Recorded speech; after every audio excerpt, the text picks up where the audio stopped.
I'm going to show you a super easy way to make cold brew coffee at home. And then I'm going to show you how to turn it into nitro cold brew coffee using this, a Nitro Infuser Pro. Let's do it.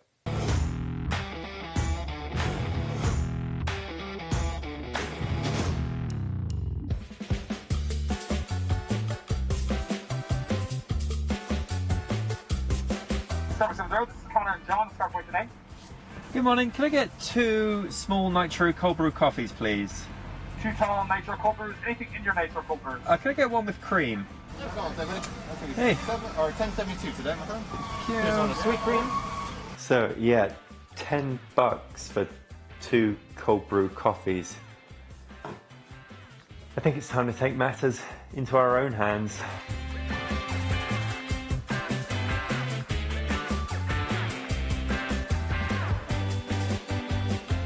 Now, I make cold brew coffee and serve it on nitro every week. So this is a passion of mine at this point. And I did make a video about making cold brew coffee before, but that was when I first started out and the whole process was a lot more complicated. So what I'm going to show you here today is much simpler, and it's the process that I follow every week. So we'll start off by actually brewing this cold brew, and then I'll move on to show you how to serve it on nitro. So here's what you're going to need. Everything I've got here now all came from Amazon. So I've got the coffee beans. It's best to buy beans rather than the ground coffee because you need quite a coarse grain with your coffee. So therefore, just grinding it yourself is probably the best way to go. So I have a cheap coffee grinder here from Amazon, and then, yep, these dark roast beans. Dark roast is really what you want for cold brew.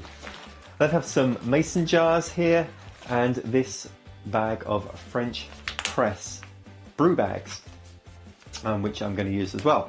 And this makes the brewing of the cold brew really very easy, because what we need to do here is immerse the beans in some water, let it sit there for a while, and then get the beans out while leaving the coffee in the mason jars. And the easiest way to do that is with one of these filters. So let me show you how it works. The French press brew bags recommend using 5 tablespoons of coffee in each bag.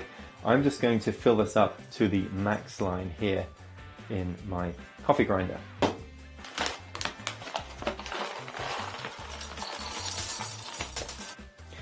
Then I'm going to put this in here and just pump down on this thing 4 or 5 times for about a second each.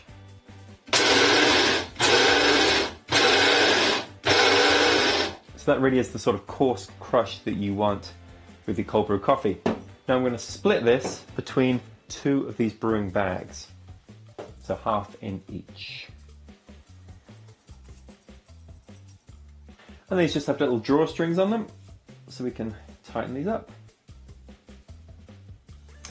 And we're going to throw these in one of these mason jars. Okay, and repeat the process as many times as you like. I normally do 4 mason jars because that fills up about one of my kegs. And that's that. Last ingredient is the water. I am going to use some filtered water just out of my RV water filter. So yeah, you might want to use like the water filter in your fridge, something like that. Anything that's going to get rid of the chlorine in the water would be good. Now I'm just going to leave these at room temperature to steep with the coffee. How long you leave it for? Well, I normally just make this the day before I want it and just leave it 24 hours. But actually, I have gone as short as 12 hours and honestly haven't noticed a tremendous amount of difference. I'm just going to leave these overnight, come back tomorrow, and then I'll show you how to do the nitro part. Say you love me forever. Say that you'll be mine. And good morning. And the cold brew coffee is ready. And this part is my favorite bit now. I used to go through a whole process of sieving and filtering and whatnot. To prepare this, all you got to do is pull out the bags and dispose of them. that's it. Cold brew is ready to drink.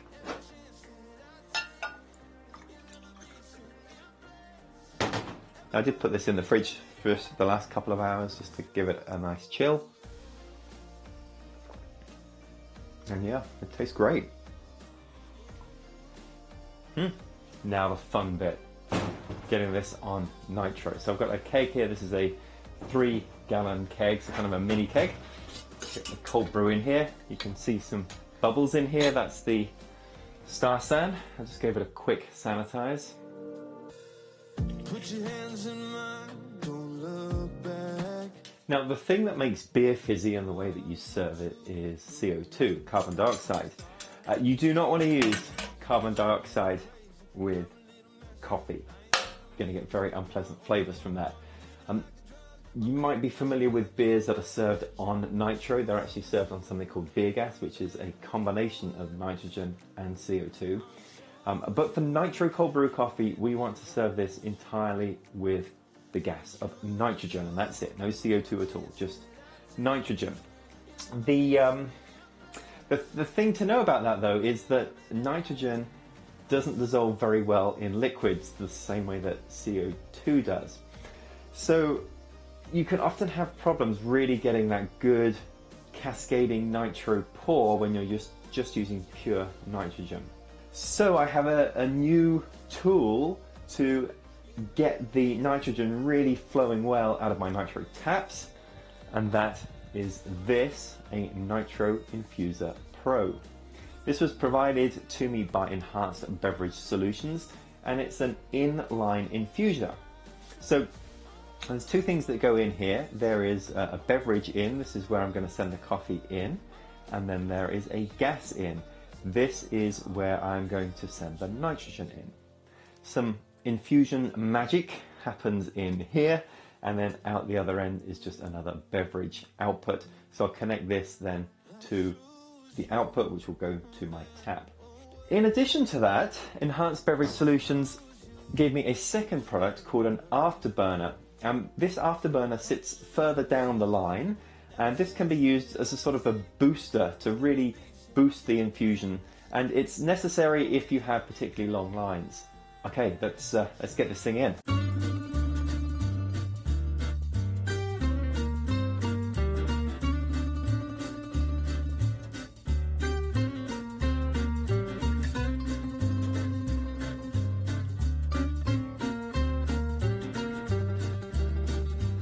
Okay, so welcome to this jungle of cables. We've got the nitrogen tank here and a regulator.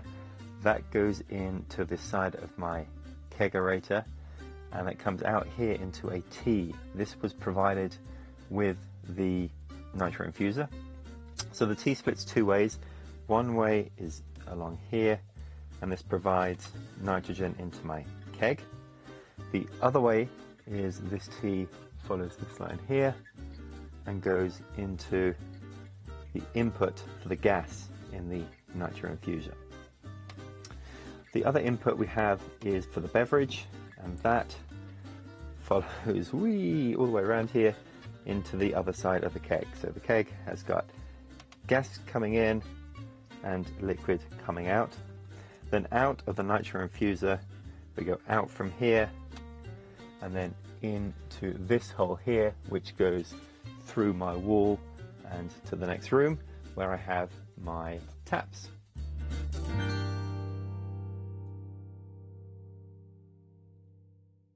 And now the moment of truth. I've set my regulator to 28 psi, connected everything up. Let's see what we get.